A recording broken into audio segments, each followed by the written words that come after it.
আপনি শুনলে অবাক হবেন।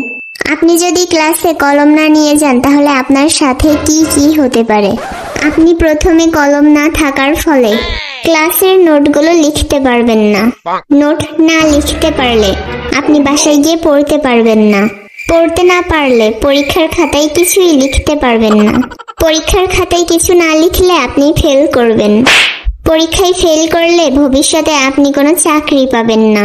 চাকরি না পেলে আপনি বিয়ে করতে পারবেন না।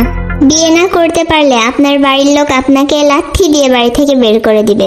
বাড়ি থেকে বের করে দিলে আপনি মনের দুঃখে রাস্তায় ঘুরে বেড়াবেন। রাস্তায় ঘুরে বেড়ালে আপনাকে পাগলা কুত্তাই তাড়া করবে। কুত্তার তাড়া খেয়ে দৌড়ানোর সময় রাস্তায় পড়ে থাকা কলার খোসায় পা দিয়ে পিছলা খাবেন। সেখান থেকে ছিটকে রাস্তার পাশে থাকা কারেন্টের খাম্বার সাথে বাড়ি খাবেন। ওই বাড়ি খেয়ে আপনি টপকিয়ে যাবেন। তাই অকালে পটল তুলতে না চাইলে ক্লাসে কলম নিয়ে যান। ধন্যবাদ।